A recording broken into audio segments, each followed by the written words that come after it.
And I want to tell you that I'm lucky because I collaborate with my colleague, Michael Papaioannou, who really is the great, is the soul of this conference, I would say.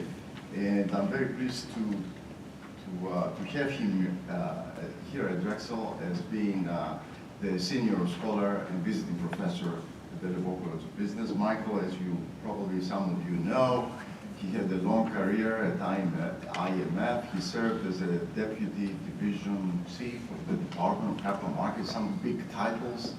And at the same time now, he served, effective since, I guess, the summer of that last year, as an advisor to IMF. He's a graduate with economics degree from the University of Pennsylvania, and he served as a vice president of WIFA Econometric Associates.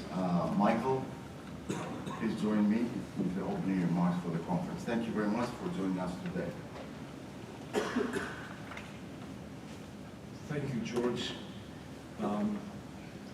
Before I start, I would like to say that, just for the record, that I am an expert serving right now at the fund, expert advisor at the fund.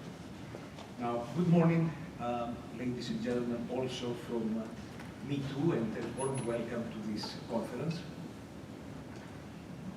We all have followed the economic and the political situation in Venezuela, especially over the past couple of years, along with different scenarios that they have involved from time to time of debt default and restructuring. Now, these scenarios and concerns were intensified, as we all know, after the announcement of Venezuela late last year about its intention for a sovereign debt restructure. The debt of Venezuela, both of the sovereign and the vessel, is estimated anywhere in the range between 150 to 200 billion, maybe higher. And a restructuring will have a significant implications of the resolution that it is going to be and the treatment of the debt that it is going to be taking place on creditors, as in the previous large sovereign debt restructures such as in Argentina, in Greece, Ukraine, the later ones. And as we know, any sovereign debt restructuring has also important domestic economic implications. And Venezuela will not be an exception to that. Now, our conference today will try to shed some light and update us on three major areas. The first one, on the current macroeconomic, social and political situation, including the geopolitical dimension.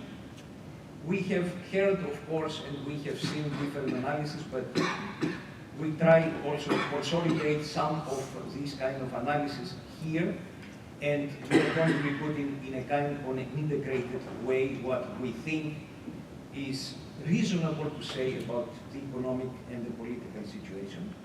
A second subject that the conference is going to be addressing is the market concerns. And the market concerns as they relate to an upcoming restructure.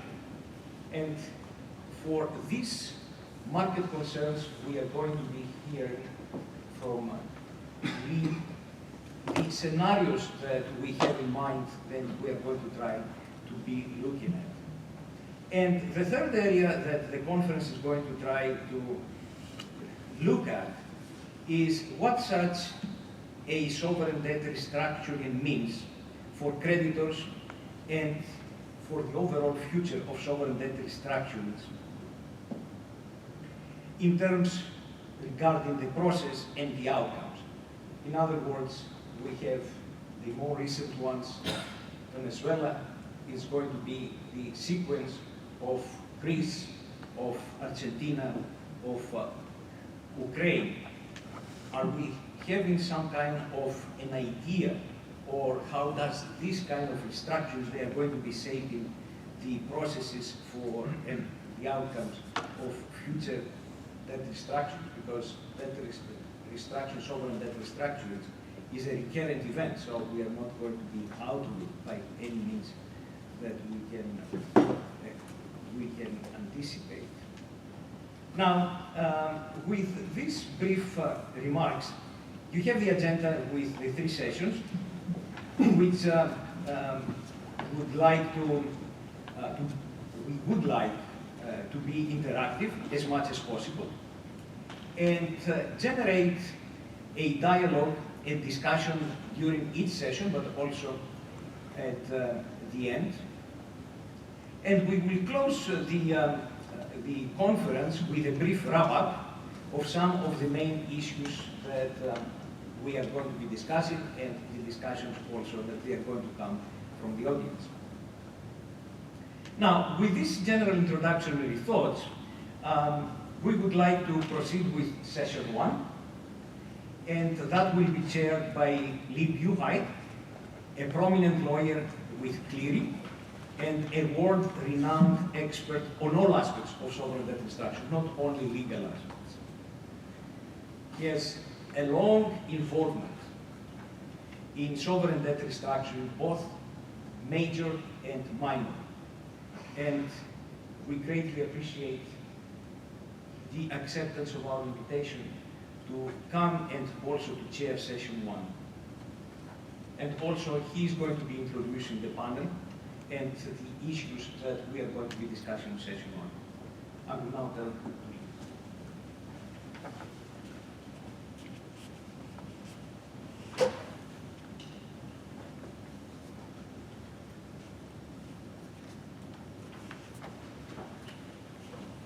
Thank you, Michael. Ladies and gentlemen, a great pleasure to be with you this morning.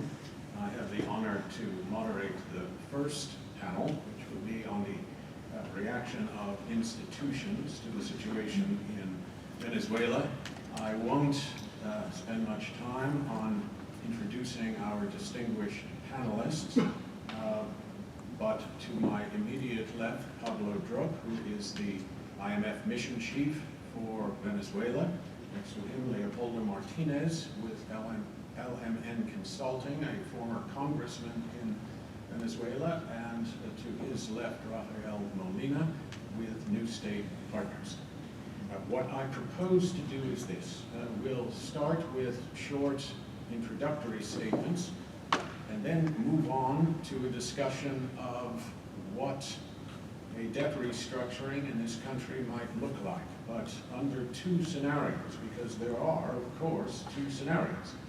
One is that the political status quo remains the same. What, if anything, can be done with respect to the external debt of Venezuela in that scenario?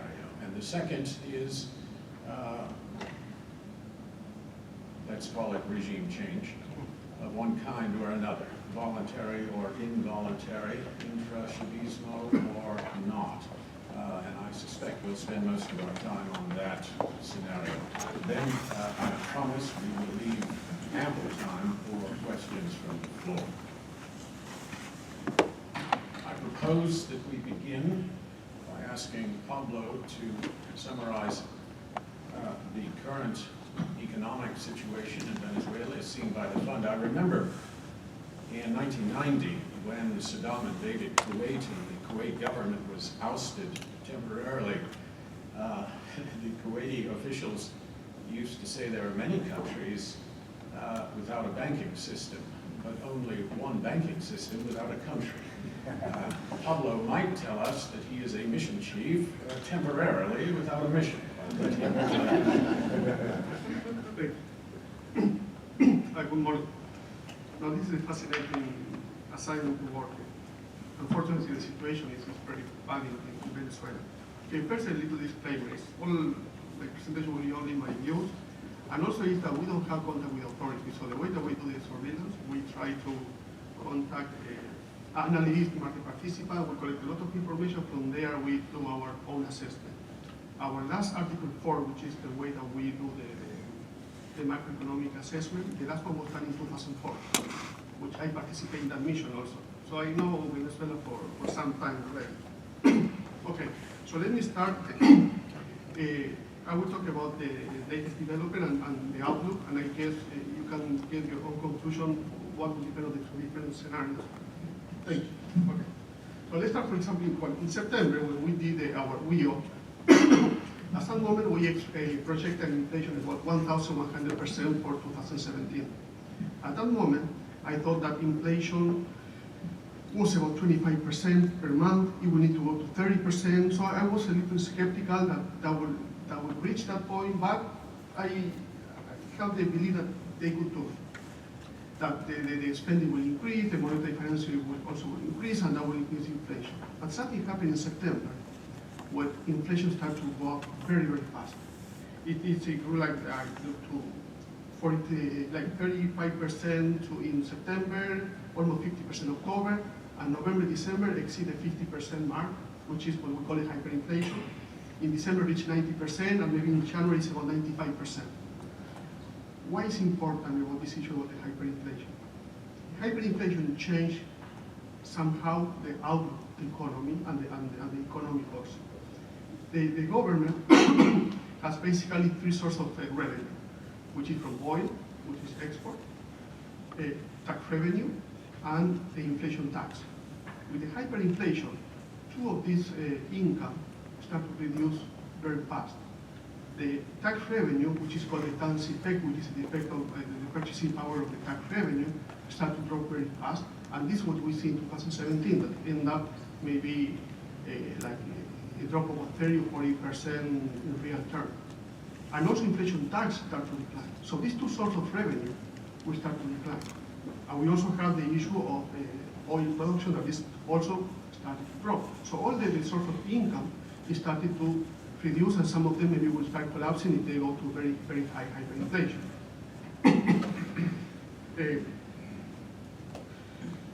So in the part of the oil sector, what we see is that, for example, from 2007 to 2012 was about 2.9 million barrels per day the production. Started to drop in 2014 at a rate of about 20,000 barrels per day, maybe 27. But again, since the last quarter in 2017, the drop rate was about an average of 155,000 barrels per day. So something started to happen there. What is the reason? It's very hard to say. For example, could be the elections, that is fluctuation of money. It could be the US sanctions, because my understanding is that PDVSA was paid with promissory note. When you cannot issue that, it seems you start to see on the central bank balance sheet that the loan to PDVSA start to skyrocket. Maybe they need to make the payment, so they turn out to the Bolivar. Or could be also the collapse of the money demand. When you have a hyperinflation, share is not created by the money supply. Of course, you need money supply to increase inflation, but the hyperinflation is coming with the collapse of the money demand. Let me give you an example. In Argentina in '99, like 7 months before the hyperinflation, you have a monthly inflation about 6 to 9% for 3 consecutive months. So it means that the collapse of the money demand sometimes is unpredictable. To me, there is no way to know because we don't go there, we don't talk with authorities, so we are not sure. So it's unclear exactly what of the three, or maybe it's a combination of several factors. But the point is that now in this hyperinflation, the situation changed dramatically on terms of the output. Also in oil production, what we expect is for this year, for example, the last 2 years, the drop was about 10% in oil production. My understanding is if PDVSA doesn't invest, the natural rate of depletion is about 20 to 30% per year. So it seems that 10%, given that they produce about half of all total oil production, means that maybe they are not invested. But when you see the numbers, our outlook for 2018, maybe the drop could be between 10 to 30%, and that could be also a combination of factors. With all of this, we project that the GDP will drop maybe about 15% this year. In 2016, dropped about 16.5%. Last year, our projection was about 14%, and this is about 15%. So basically, since 2013, up to 2018, the economy will drop, the real GDP will drop in half, like 50%. So this is the way the see this. Now, in the external sector, we understand that now they have higher oil price, but with the declining in oil production, we expect that the oil revenue will decline. Assuming that they make service the debt, it means that import also is expected to drop. For example, in 2015, total import was about $33 billion. For 2016, we have $16 billion. In 2017, our projection is about 12, and maybe 2018 could be 12 or less. Now, from this 12 or less, big part is oil import. So what they have for non-oil import could be, I don't know, $6 billion. So now, suppose that you go to 2018, if they don't invest in the oil sector, oil production will continue declining. So my understanding of the different scenarios that we will discuss, but you have also to keep in mind is what is the implication also from the revenue that the government is collecting to service the debt. So the situation will be very challenging. On the spillover effect, on the spillover we don't see on the trade. What we saw is that all the trade partners with Venezuela, those countries that export to Venezuela, already declined in recent years. So we don't see a huge effect over spillover on the trade. Also, financial market, if you see, for example, on spread, since the first quarter of 2017, you have to see the split between the spread for Venezuela, all the other emerging. So it seems that the market already understands the different situations, so we don't expect also spillover from the financial market.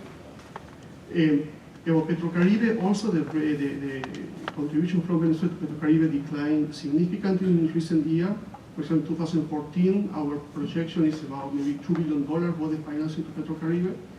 2016, maybe about 300. 2017, a little less than 300, like 250. And 2017, I think that we have, sorry, 2017, we have about 250, so it's already very low. Some countries that could be affected somehow are the small island, which is very close to Venezuela, because they have a refinery like Curacao, Uruguay, but this is more and also for some tourists that could be affected there. The main issue will be through migration. That you already know that the humanitarian crisis hit very hard in Venezuela, and everyone is trying to see how they can find job, food, medicine, which is a crucial issue. So the big issue about immigration. Now, on top of this, now the part that we don't know is what happened, for example, how will be the scenario if come up next to the sanction in the sectorial sector. That the reason is the issue that we keep in mind is what would be the effect. At this point, we didn't do an assessment on that, but there are some risks that oil production could be affected further. And when you see, for example, historically in Venezuela, some chart from the trend with the oil production and real GDP per capita, everything goes together. So basically here the oil sector is driving everything, and prospect of the oil sector looks very challenging for the near future. Thank you.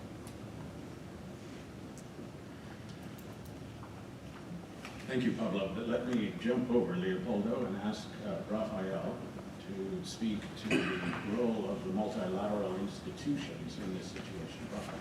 Sure. I prepared a couple of slides.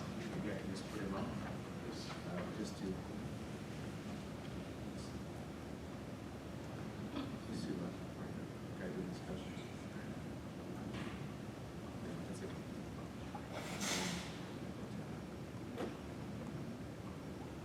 Yes.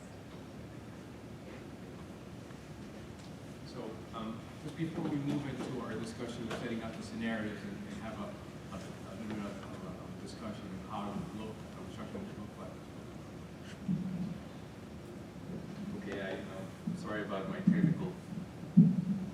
It's Okay, on. there you go. Okay, so before we move into the discussion about talking about the discussions and all the implications, what I wanted to do in just a couple of minutes is just to set the stage to understand what we'll be looking into in the case of Venezuela. A sovereign debt restructuring by nature is very complex and very complicated. Governments, as you know, as Lee will have firsthand knowledge, governments will do everything in their power to avoid a default because the cost in terms not only political, financial, but also social costs are very, very high. And in the case of Venezuela, we have even more complication because it will be extremely complex, given the nature and the large number of participants that are going to be involved. If we take a look at what I have put here in the slides, this gives you an idea of what we're looking at. I mean, in the first instance, you have the Venezuelan government. They're the ones who have to make the decision that they either cannot or can no longer pay the external debts or the creditors that they actually have.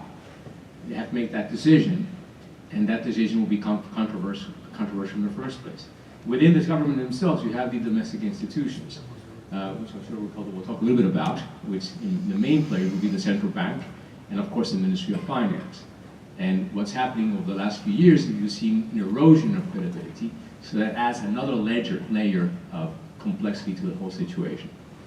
Then you have, when you have a situation of default because of a crisis, the opposition parties are always going to be involved, will have something to say. But in the case of Venezuela, you have another layer of difficulty and challenging situation because the opposition party holds a lot of hands, even though the government has tried to annul them. But because of the extension of US sanctions, it's very difficult for the government to implement anything without them to have some extent being involved with it. And at the moment, there is no discussion or dialogue within Venezuela to be able to move this forward. So you have sort of a policy paralysis at this point in time. Then we have the role of the multilateral organizations, and I think that in any restructuring, they play a very important role, and that is going to be the case in Venezuela as well. But we have a complexity in that Pablo was saying, there is no involvement with the multilaterals and the central government. I mean, Venezuela now has been 14 years with Article 4, so there's a lack of information, lack of data, and there is no interaction with the multilateral at this point in time, which makes it much more complicated. Then you have another situation, which is the geopolitical situation. There are key bilateral governments that have something that they need to see happen or not happen in the case of Venezuela. And they're fighting for that geopolitical sphere of influence. And you have the United States, you have China, and you have Russia. They don't always see eye to eye, and they'll have competing interests and different views on what the outcome should be. Then you have the regional governments. Some of what I'm about to say is my personal opinion, but I really do believe that we are now moving to our humanitarian crisis in Venezuela. And I think that the regional governments are starting to see a lot of strain. Colombia, for instance, is starting to see a huge amount of influx of people coming from Venezuela to Colombia. I think there's 1.5 million people have crossed the border now in Colombia. And you have a situation in Brazil, you have some situation in Panama, the United States as well. And that's going to make things more complicated for the region. Contagion, destabilization, that's another layer of complication. Then, of course, you have the debt holders. Some of them are already sitting in this room, and they have a big part to play. And they'll say what can be done and what would be prepared to accept, and under what conditions.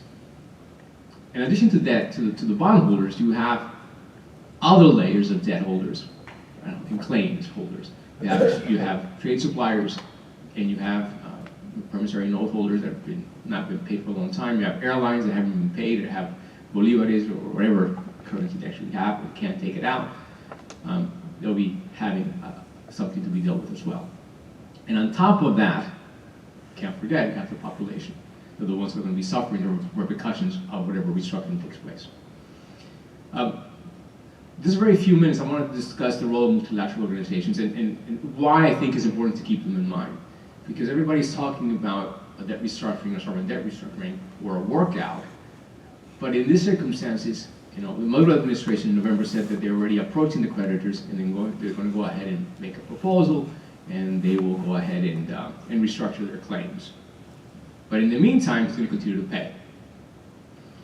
when there's a debt restructuring, sovereign debt restructuring because of a crisis, whether it's because of balance of payments or because of budgetary, whatever reason, multilaterals are always there. The IMF, that's the role the IMF plays. They are basically providing financial assistance, financial support to governments when they actually don't have market access. Venezuela does not have market access. But Venezuela does not have a relationship with the IMF. So they're not able to find that sort of support from them.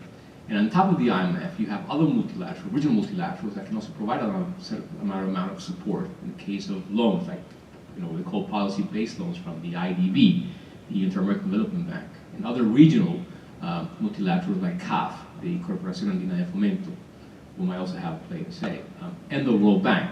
Now, Pablo just made a very important observation, which is that oil, average barrels per oil is declining in Venezuela because of the lack of investment.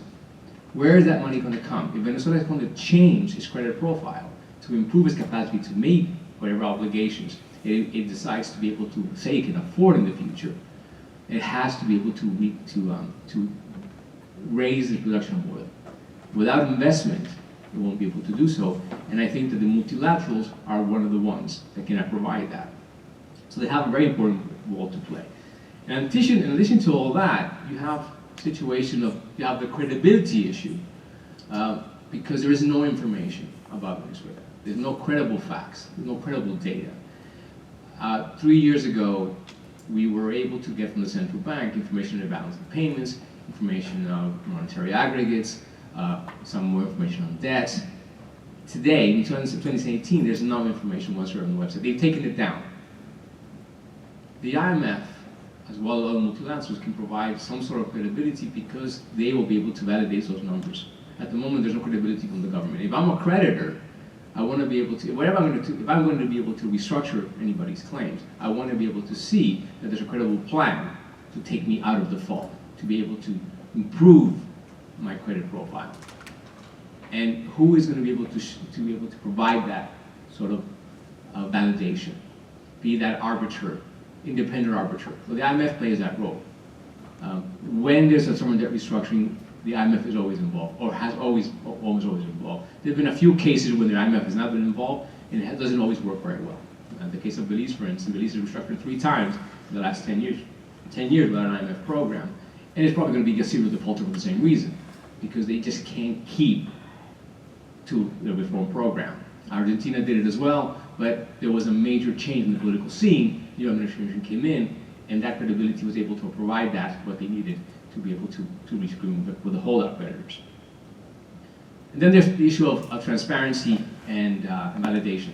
I think that there's no transparency at all whatsoever in the case of Venezuela. Creditors will have to make that discussion, but without multilateral support, it becomes more difficult to believe that.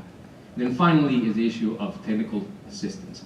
Now, when I talk about that is because before Venezuela can do anything, it really has to come around and do a diagnostic of what it actually can pay. What is its capacity to pay? We call it the sustainability analysis. The IMF will be able to do that. Governments should be able to do that as well. But creditors need to believe that what they're doing is credible. And the IMF can provide with that. There's other additions that need to come out. And I think that without multilateral support, without multilateral involvement, it will be very difficult to see a credible and sustainable debt restructuring in the case of Venezuela.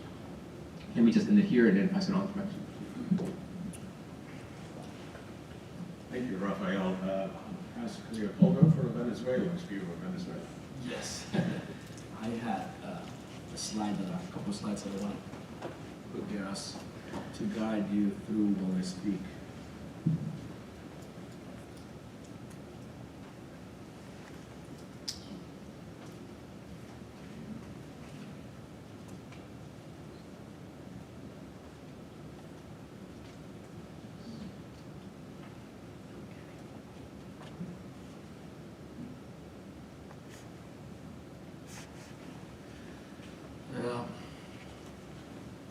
Well, good morning, everyone, and thank you for your interest in this discussion that for some of us goes beyond the economics, the academics, and the financial aspects because of the struggle that we go through in Venezuela. a struggle to which I cannot detach when I speak. And that's why I titled this that there is an elephant in the room when we speak about Venezuela. I started my days as a lawyer with White and Case during the debt crisis in Latin America, the Mexican default, and the Venezuelan restructurings and the refinancing. Nothing I did those days is what we're dealing with in Venezuela these days.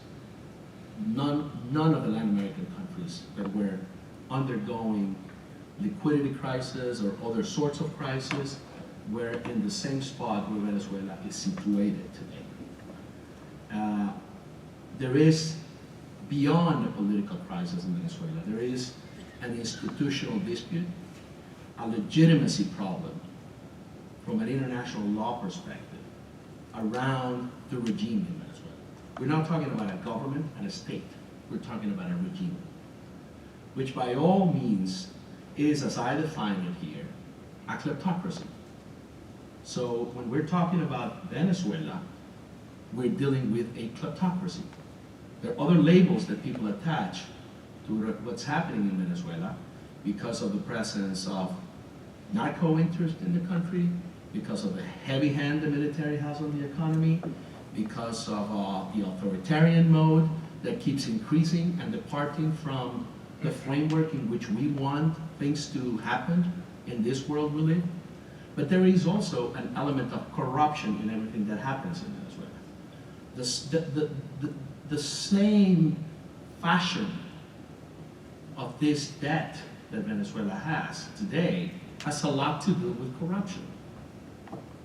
The way this whole issuances of debt happen, the cost of this debt, the fact that we still know that a significant percentage of that portfolio of debt that is out there is held by people who would not pass a KYC in a bank these days,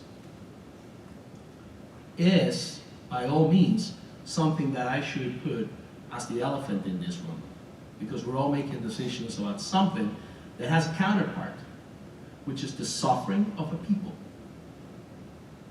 that are confronting not only systematic violations of freedoms and human rights, but also economic deprivation, more than a crisis, in a situation where it is difficult to understand this room and beyond how one of the wealthiest countries in this region is in this spot. So, on the political crisis, I must say that everybody thinking about restructuring needs to stop and think. We have a National Constitutional Assembly that is a superpower whose legitimacy is severely questioned by the international community. And then that Constitutional Assembly is trying to challenge the work of the institution that must approve any restructuring that happens, which is the National Assembly, the Congress of our country.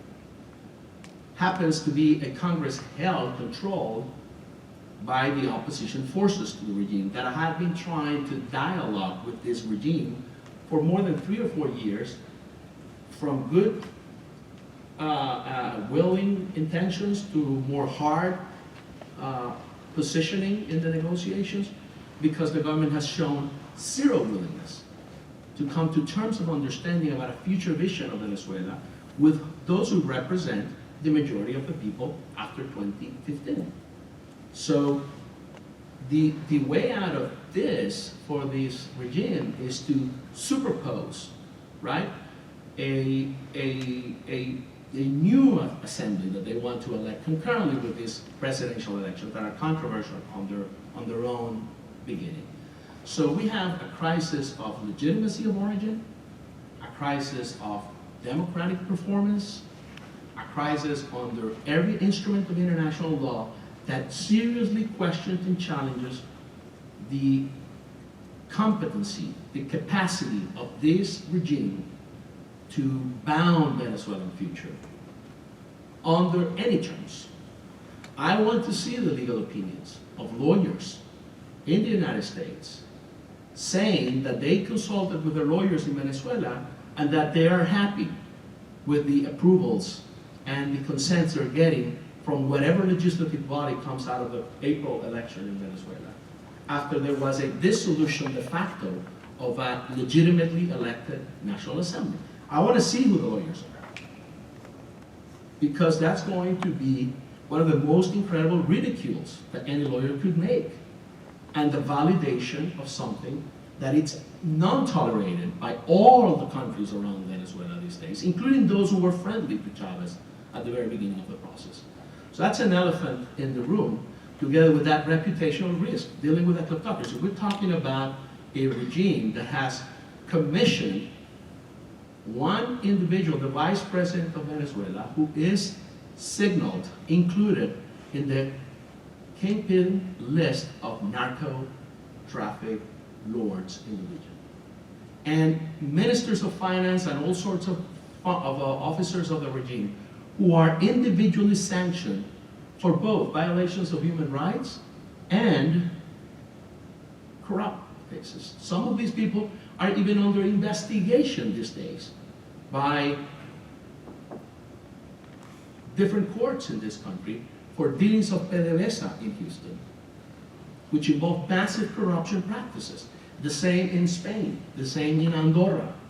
So what we are dealing with is a red flag regime. So who in the world can bear to step in and do something until that is cleared, that is resolved, there is some way out of that situation, that spot in which the regime finds itself. And I have to keep you all pointed to the situation that happened with Goldman Sachs last year.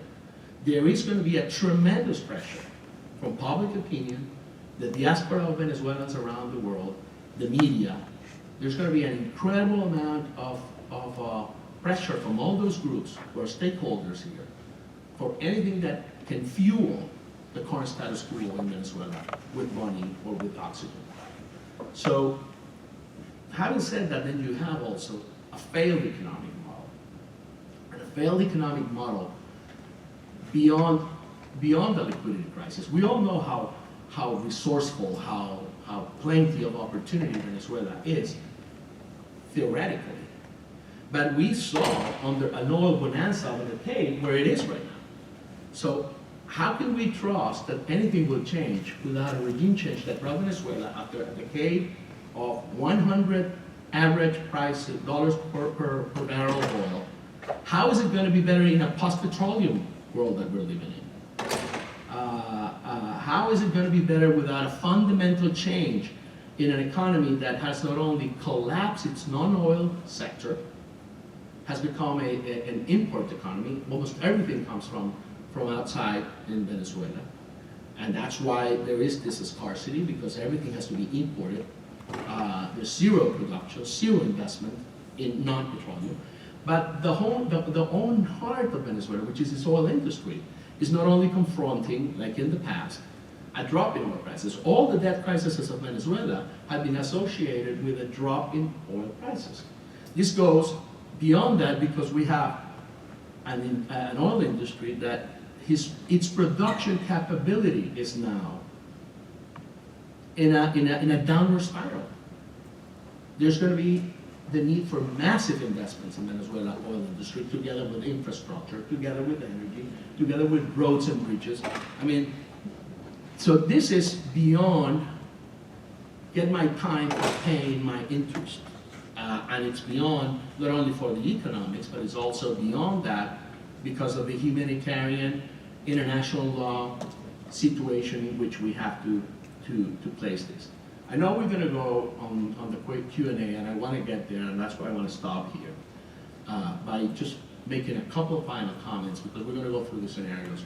Whether there's a hybrid scenario with some elements of economic reform, with regime consolidation, or a changing phase in the regime, one can question how long can Chavismo or Maduro expect Chavismo to walk the path with him.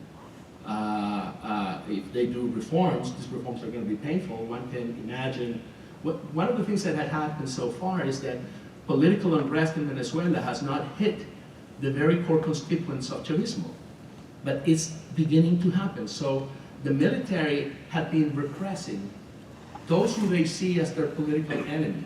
Because the military, one thing you need to think about when you think about Venezuela, that it is a military regime with a civil face. It is a military regime. The political party in power, it's a combination, it's a blend, it's a mixture, it's a commingle of the armed forces and the political and the government. So they have been repressing what they consider their enemy, the opposition these days. What will happen when the unrest hits what was their core constituency, which is beginning to happen? Will they walk the path with Maduro? Yet to see.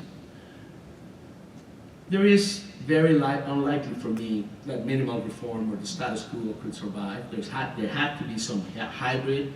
And at the same time, it's very difficult to imagine a transitional model with consensus with the opposition. That's what I always wanted to happen, but it's fading away, unfortunately. Therefore, we're left with a very difficult case where for everybody in the room, and I go back to the reputational and international legal aspect of this, be smart money when you deal with Venezuela, not vulture money. Because there might be great upsides if you participate in one or another, sophisticated scheme that likes to work around sanctions, because we have to mention sanctions here. How do you deal with that in the US? But being smart money is different than being vulture, because vulture money, greed here, could pay a high reputational cost at this time. And could also get you close to situations that are going to haunt you in your bank accounts or wherever you go over time, because the fundamental kleptocracy in Venezuela will continue to exist and compromise the future not only of Venezuela but of its creditors with activities that are absolutely in the domain of the illicit. So I leave it there for the Q&A. I know this broke some glasses in the room, but I had to say it and get it out. Thank you, Leopoldo. Ladies and gentlemen, if when this panel ends, any of you are not weeping, I will be astonished. I propose we do this with my friends, that we talk about two scenarios. The first is that the political status quo will remain in place. So under this, and let me say one thing that's well known to most of you, but it is crucial in this discussion. On August the 25th of last year, the United States government imposed sanctions on Venezuela through its Office of Foreign Asset Controls, OFAC. Those sanctions prohibit persons subject to U.S. jurisdictions from lending medium and long term to Venezuela. And just a week ago, OFAC clarified that the sanctions would also prohibit anyone amending an existing debt instrument to its payment terms.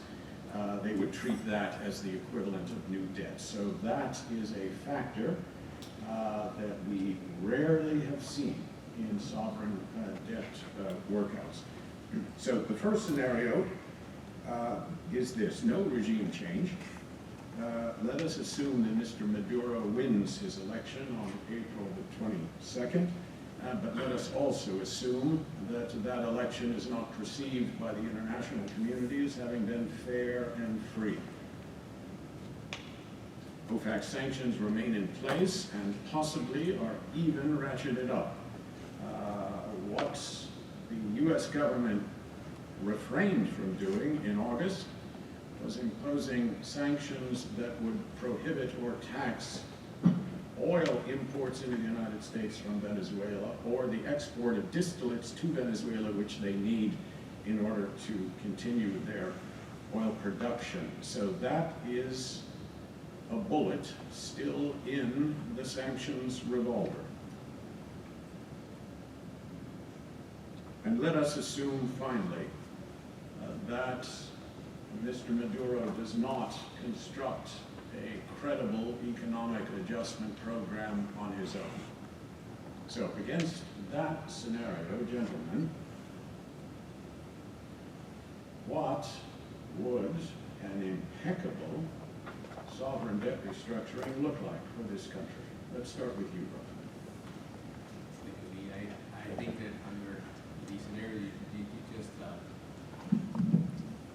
the microphone.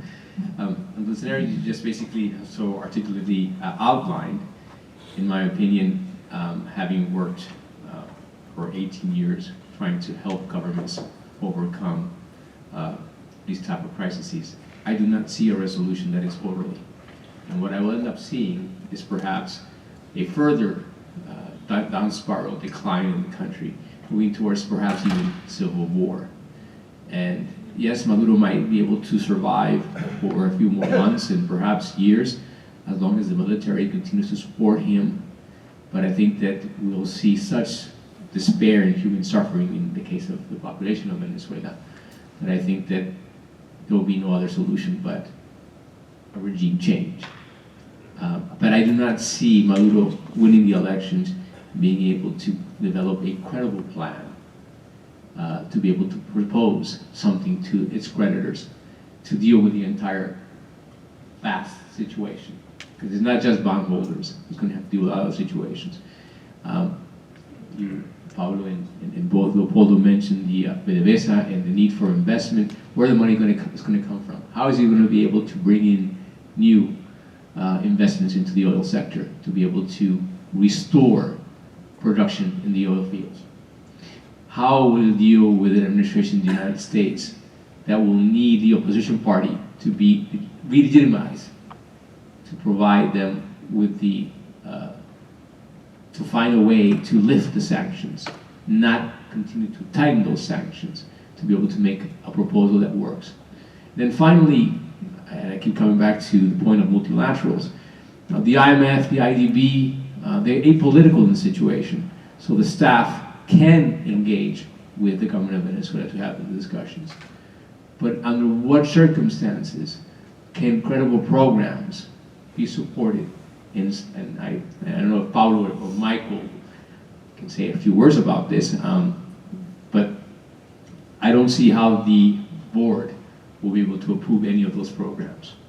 So we will end a situation where it's a quagmire, and I don't see any way out of it if there's no regime change. And I think that, in the case of Iraq, for instance, or in the case of Argentina, that every restructuring is very different, but there are some parallels in both places.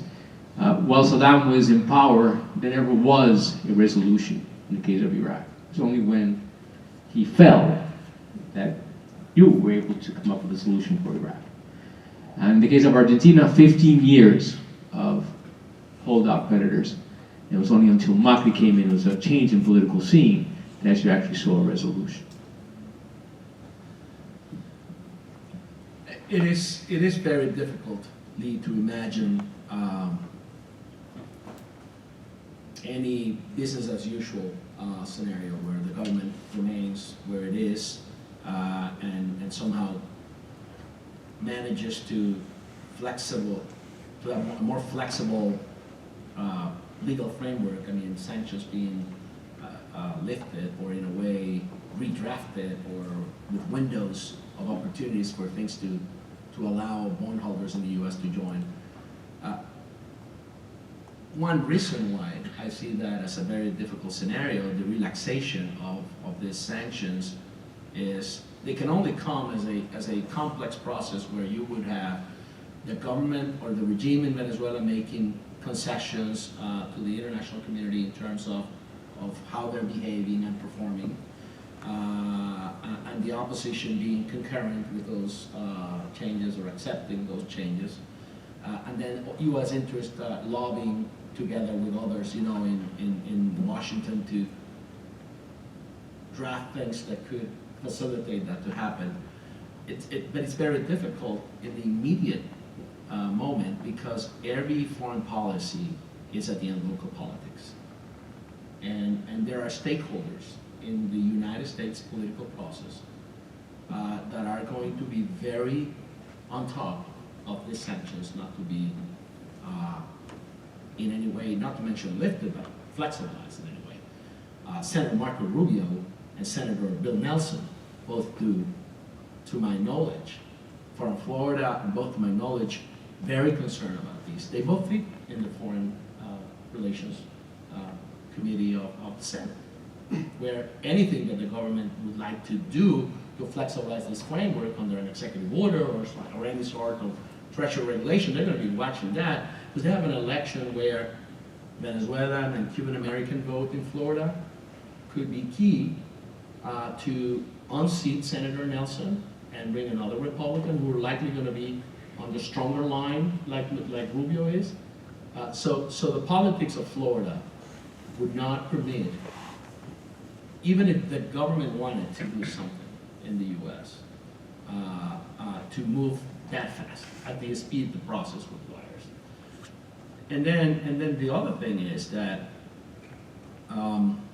what the government, what the regime in Venezuela, it's about to do, is so fundamentally disruptive of any possibility that we can imagine in terms of understanding with the opposition. We're about to see a dissolution of the National Assembly by an election that will happen concurrently or days after or a month after a presidential election, where I mean, I don't like abstention from political processes. I'm more of those who believe there should be participation by all means in these processes, but the conditions of this process are so incredibly unacceptable that this regime is going to have a very strong difficulty in selling the case that after what happened in April or the days around April, there is any credible outcome. And the third thing is that we have everyone in the region looking at Venezuela, trying to help, from neutral to partial, from affected to less affected actors in the region. But you have only one, and I would say from the government's or the regime's perspective, the most relevant one, none in any way collaborative at this moment with negotiations in the regional system, which is Cuba. If Cuba does not get involved like it did with the peace process in Colombia, nothing is going to happen. And the Trump administration has just shut that possibility when it's reversing the Cuba policy of President Obama. So the likelihood of Cuba looking to the north and becoming a broker of solutions in Venezuela that would have a meaningful influence in Maduro and the military, it's very unlikely to happen because of the escalation of sanctions on one hand and the window with Cuba being closed rapidly by this administration for the very same local political reasons that I mentioned that take place in the city of Miami. So that is part of the problem, I think, to imagine that this scenario will be successful. Thank you, Leopoldo. Then let us become optimists. Be with you in 1 second. Let us assume there is a regime change of some kind, and I include an intra-Chavismo possibility there. Let us suppose the new administration presents itself as more civilized than its predecessor. Let us also suppose that it enjoys a degree of international support, and that the Trump administration is prepared to lift or relax its sanctions. And let us finally suppose the new administration is prepared to come to the IMF to ask for assistance. Pablo, I begin with you.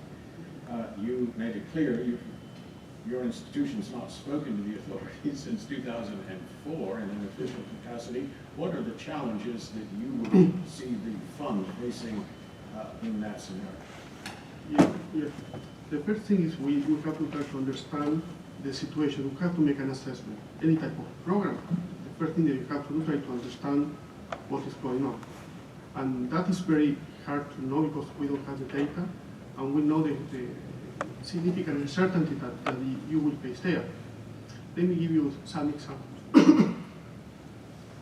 When I ask some analysts about public employees, they say, okay, central government maybe they hire 1.2, 1.5 billion.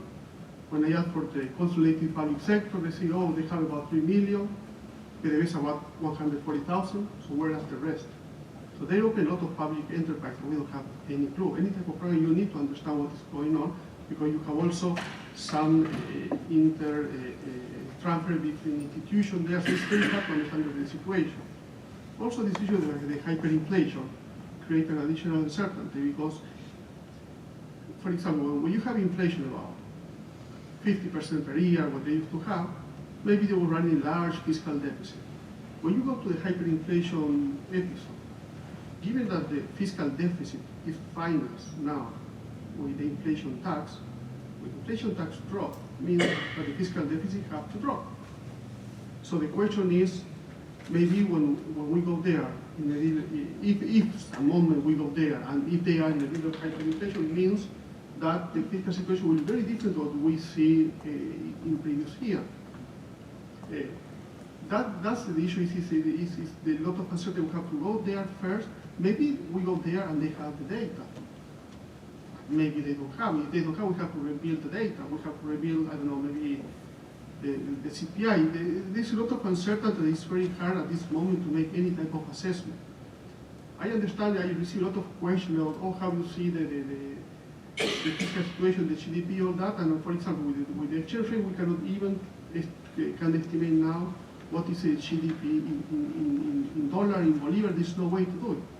Let me give you another example. Now we estimate for 2018 inflation 13,000%. This is basically what we are saying is that they're 50% per month, which reflect the idea of hyperinflation, okay? In January, they have more than 90%. If they have 85% per month, on year base, this is 160,000%. So the uncertainty that we are facing in the case that as someone we go there, the first thing is we have to do an assessment. Anyway, any type of program, you need targets that you can comply. So first you need to measure something. So we need to go there and see the situation on the field, because on the field you will find a lot of issues that at this moment we don't even see that. So it will be very challenging to start working again. Rafael, let me go to you. What do you perceive the market's expectations are for a debt restructuring post-regime change? Any prediction?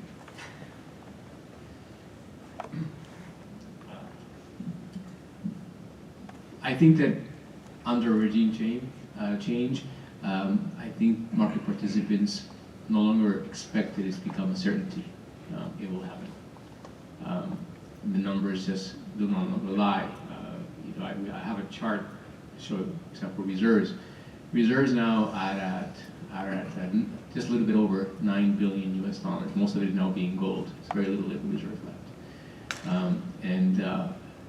And probably just for the issue of imports and import contraction for the last few years, in light of what's going on there, there's just the resources do not exist. There's going to have to be a resolution that involves something very complex and very painful for everybody involved. The question becomes, how can we find a process that is equitable and that there's burden sharing that can be get to a point where there's consensus to resolve that. Now, the Venezuelan government has been very, it's interesting, they've been very creative, like Leopoldo was saying, developing solutions to muddle along for a while. But I just don't see that. The recent introduction of the petro, for instance, a cryptocurrency, that's not really a cryptocurrency, it's more like a bond, so forth. But how much money can they raise from that, and what can they use that money for? Who's going to be involved? But on that basis, I just think that they run out of solutions, and therefore, I think that the market participants, creditors, all the regional governments, the multilaterals, are all expecting something that will happen. But unfortunately, like we know in history, we have seen how long until we get there. That's the biggest question. That's the big incognito that we don't know, because Maduro can stay for a while, and unless something is forced to him, and I'm not quite sure exactly what China and Russia will do in this situation, but I think that even them will probably welcome a change in regime, which they don't have a hand, but they can see a solution that is resolved forward. So the question was, what do I foresee? What are my expectations? I think that if there's a regime change, we will start to see a full-fledged the restructuring process emerge. Thank you, Rafael. Friends, I'm mindful of my promise to give you a chance to ask questions. Let me begin with Jill. Well, my question is a bit about timing of this potential regime change. And one of the things that we've seen is that as each payment is approaching for either PDVSA or Venezuela, there's been this height of activity and lots of papers being written and lots of panels and is it going to default, what's going to happen? And then they come up with these creative solutions that you say, and helping hands. Another elephant in the room is China and Russia, you know, that come along with a solution and they somehow get through it. And my question is do you believe that only regime change, is there a regime change possible that isn't going to be happening on the back of a default? Like, or do you, and then the flip side of this is, do you think they can muddle through a default and still hold on to power? So it's, you have these two scenarios, but I'm wondering about the linkage between the two scenarios, in fact. So we continue on with Maduro. I agree, he's running out of reserves. He might be running out of creative solutions. Everything is kind of closing down, perhaps. The sanctions are limiting. Maybe creditors aren't going to be able to find some sort of solution. And then a payment is actually finally missed properly. Can Maduro hold on to power in a default scenario? And then we just live in this quagmire of default and litigation start happening and we just keep going? Or does that non-payment, that default, necessarily result in a collapse of the regime? I guess that's kind of the crux of my question. Thank you. 18 months ago, I think conventional wisdom was that a hard default in this country would be the propellant for regime change. That seemed to be almost the universal sentiment, but you're quite right. I think people are reconsidering that the country is, after all, in default. Occasionally, payments had been arriving, but I would be interested. Leopoldo, let me direct this to you. Do we think payments are still going to be arriving now that there's an election that's been called and every dollar will need to be used for imports to try to influence the electorate? And then to Jill's question, what do we think, I just call it the recognition of a hard default is the thing that may induce regime change? Well, the first thing about your comments, Jill, and what you just said, Lee, that I wanted to, before I get there, I just wanted to say, long as I say things, when we talk about creative solutions, and look at the Petro proposal, the Petro is the biggest money laundering scheme that we have seen happen. This is what it is. Whatever is involved in purchasing that has very rarely not a connection with money laundering. Like many of the debt issuances have also a connection to laundering money out of corruption and other sources. So let's put that there to, because it could have been a very creative solution to have some sort of debt issue, you know, backed with oil or some sort of a scheme like that. But this is not what this is about. This is a solution for the inner circle, for the plutocracy that is mobilizing resources around the government. Now to go, and that's a good segue to what you said about, I mean, can we expect more payments? They're going to try to show willingness to pay to the extent that this scenario of flexibilization, I mean, they're going to try to work on those grounds. If there is one thing that we all have to admit that the government of Maduro, the regime of Chavez and Maduro these days, is good at, is in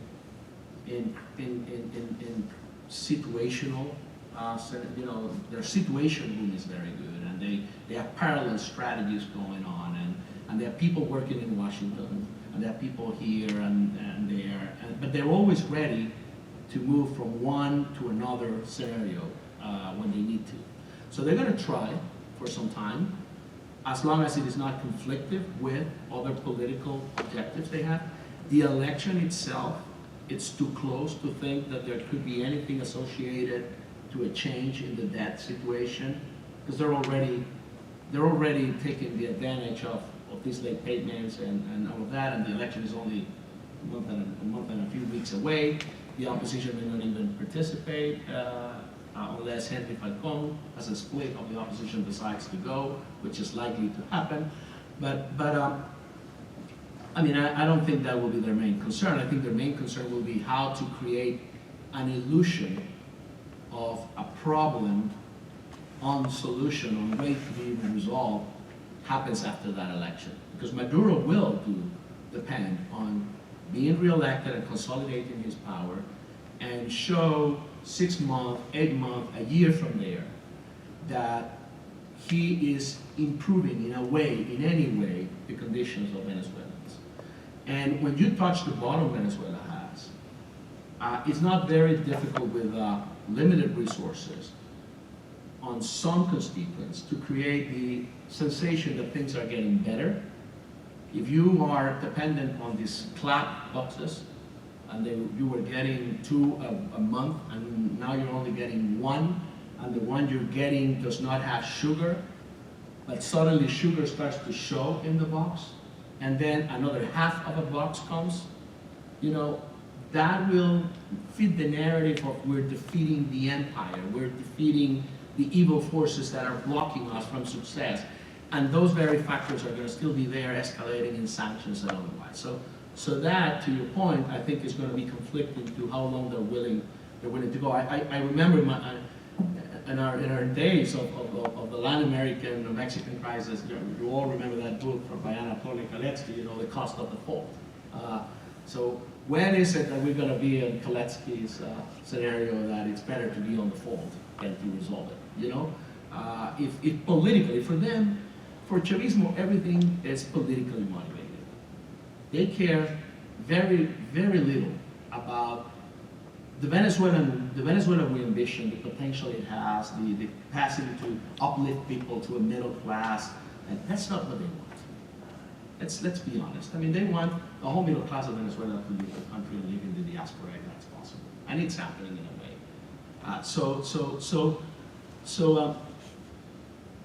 I remember when I wrote an article a few years ago, in 2013. It's one of the most painful articles I've written. It was an op-ed published by the Wall Street Journal, and I had to say Venezuela was the next Zimbabwe, and that was painful for me to say, because it sent a message that was very strong to the people from a man in exile like myself, but they're not paralleling everything in Zimbabwe and everything in Venezuela, which there are some interesting parallels there.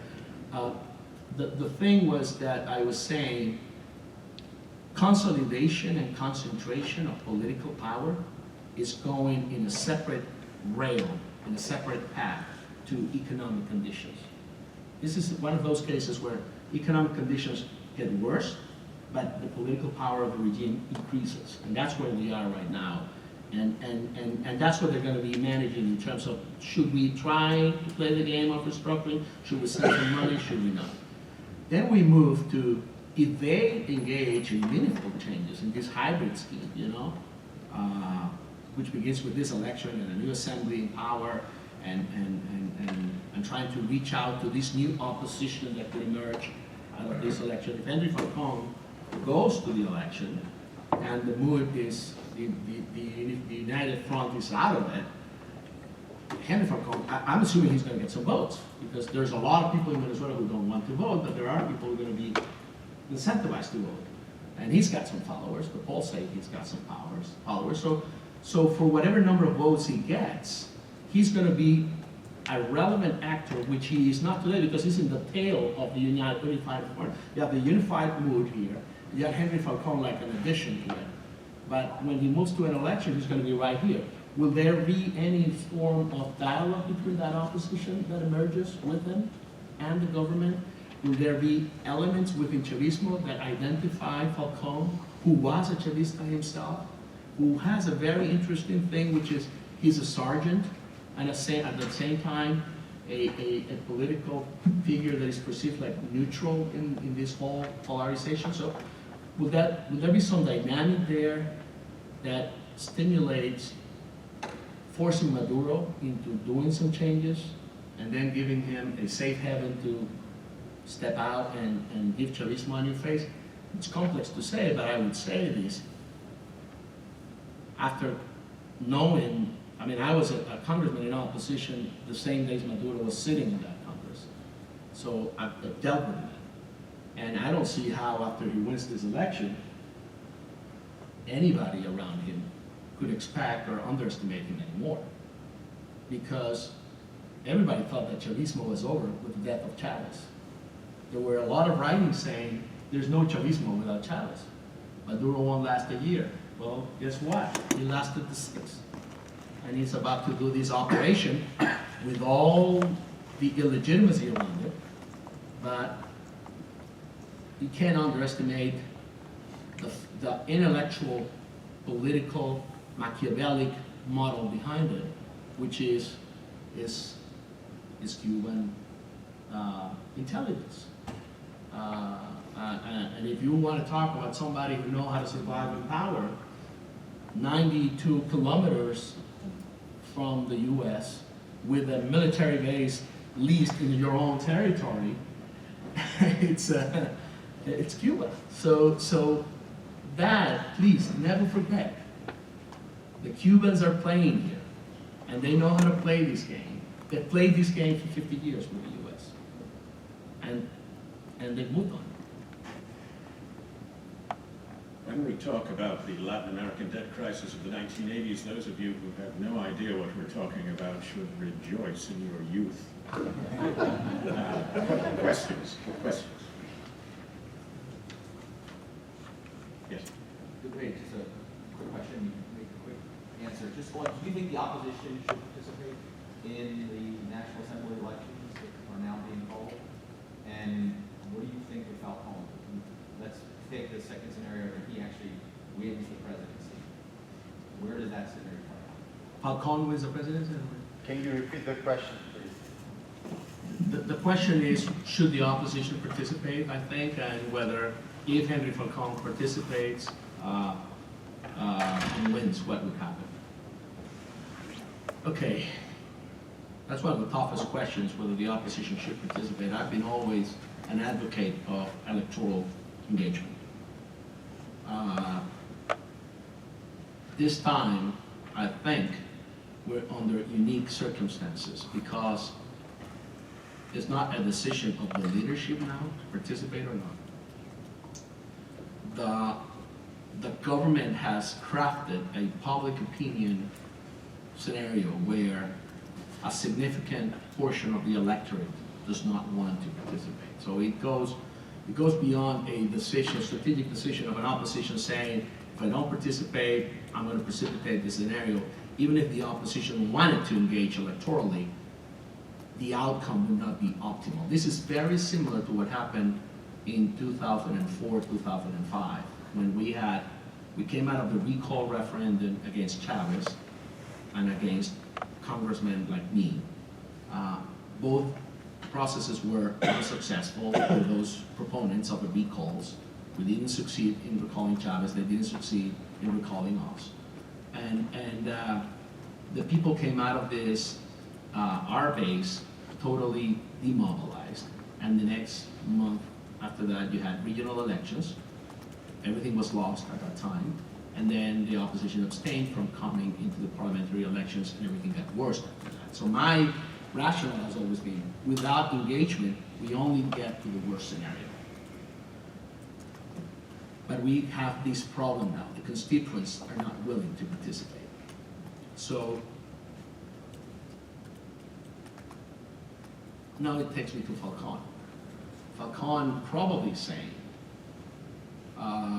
well, there is need not only of a regime change, but also from a leadership in the opposition. And he might feel that he's positioned to do that. But Henry Falcone comes from a defeat in his own state as governor not long ago, just a few months ago.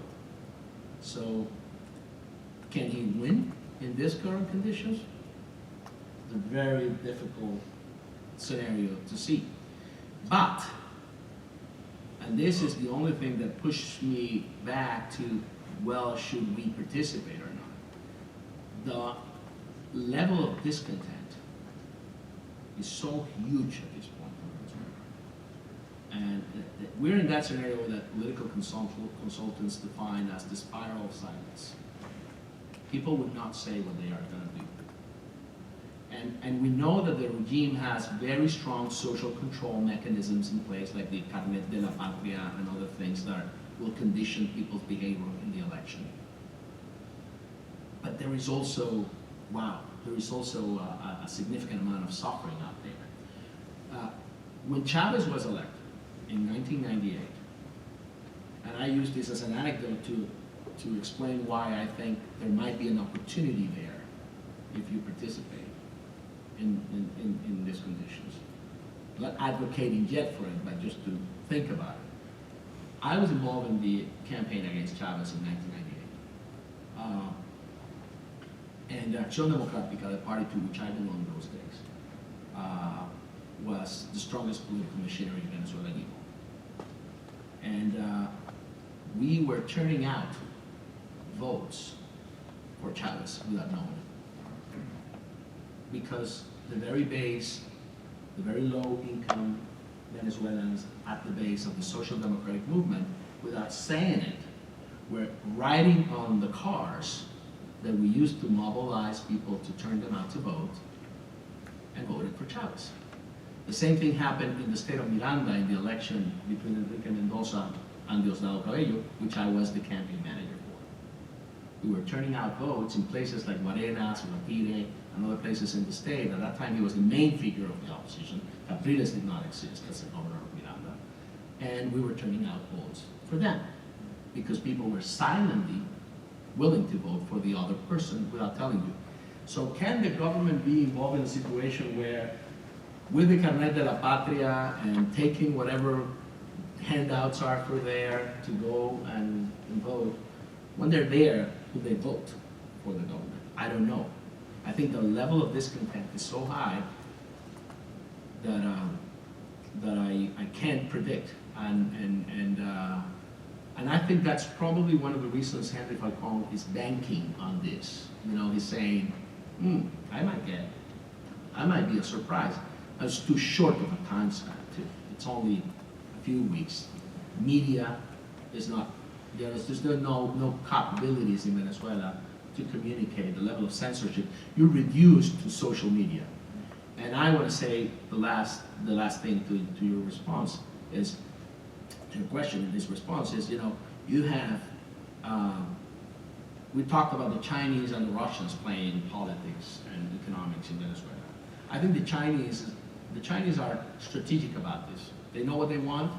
They meant business. They don't want to interfere in the politics. They're ready for regime change. They're ready for every scenario in Venezuela and to deal with any political figure they need to deal with in order to ensure what they want. They want natural resources and businesses connected to that supply of resources. They see Venezuela as a source for that. They're going to wait to come in every time the crisis gets worse. They're going to wait to come in at the time their price is lower. So they're always, but the Russians are playing a different game. They are playing slightly interesting economic game, but they're playing a political game. They're trying to poke the United States. And if in a country that is totally dependent on social media, Facebook and Twitter are the sources of information of every opposition person in Israel. And you had an election in the US where the Russians played hardball, and the Russians are in cahoots with the regime. That's the only explanation why the base, for me, why the base of Venezuela's opposition, which is 80% of the people who reject the government, are so divided these days and so distrustful about their leadership. Because, you remember where the phrase, los rusos Wegan came from Garrincha when they were explaining in that World Cup, you know, the scenarios which Brazil was going to play with Russia, and the trainer was moving their players around, and Garrincha, you know, with this humble origin said, Russia no jogging. Well, here it was not a hypothesis, they are playing in the political process in Venezuela. So this fragmentation, this balkanization of Venezuela's opposition has to do a lot with that. And the Chinese are patiently waiting. So engagement or not, difficult to respond. I sympathize always with the possibility of I only know how to speak and vote, and that's the only thing I advocate for. I don't trust that there's going to be any alternative, military or otherwise, or invasion or anything of that. It's not only crazy, nonsense, and it's not going to happen.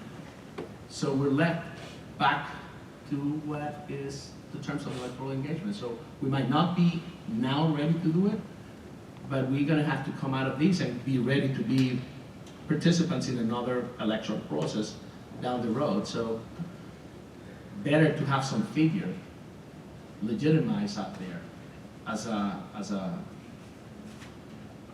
galvanizer of the dissent, so to speak. Ladies and gentlemen, I fear we've run out of time. Let me thank our panelists for